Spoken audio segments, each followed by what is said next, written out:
नाव गीतांजली विठ्ठल दळवी, इयत्ता 6वी क ची विद्यार्थिनी.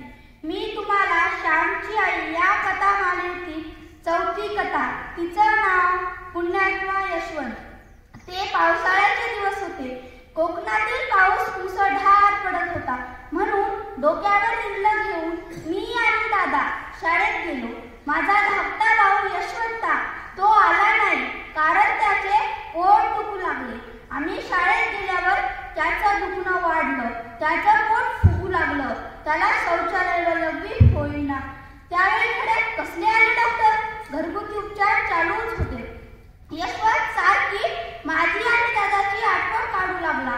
त्यामुळे आमच्याकडे गोविंदा आम्हाला बोलवायला शाळेत आला. आम्ही घरी गेलो तो कितीतरी गर्दी. त्यामध्ये एक वैद्य पण होता आणि माझा भाऊ त्यामध्ये पोटदुखीने गडबडा लोळत होता. एका बाजूला त्याचे पोट दुखू लागले आणि दुसऱ्या बाजूला त्याला खूप तहान लागल्याने तो लोळत तांब्यापाशी जाई आणि पाणी पिण्याचा प्रयत्न करी. लोक त्याला धरून ठेवत. ही यशवंतची अवस्था पाहून आम्हा साऱ्यांच्या मनात कालवाकालव होत होती. यशवंत तेव्हा 6 वर्षाचा असेल. काल त्याने दारात घातलेली चण्याची डाळ चोरून खाल्ली म्हणून असं झालं, असं आजी म्हणाली. यशवंत रडकुंडीस देऊन म्हणाला, नाही आजी, मी नाही खाल्ली. उलट शेळीने उडवलेली डाळ मी सारखी केली.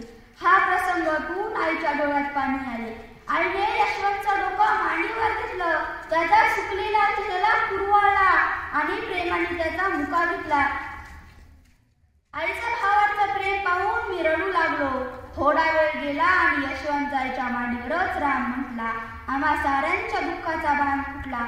आम्ही सारे जण रडू लागलो. आईने पदराने डोळे पुसले आणि म्हणाली, आज एकादशी आहे. एकादशीच्या दिवशी गेलेला माणूस खूप पुण्यवान असतो. वडील नेहमी म्हणत की एकादशीच्या दिवशी गेलेल्या माणसाच्या आकाशात चांदण्या दिसत असतात आणि रोज रात्री आकाशाकडे बघत आणि यशवंतची आठवण काढू लागलो. धन्यवाद.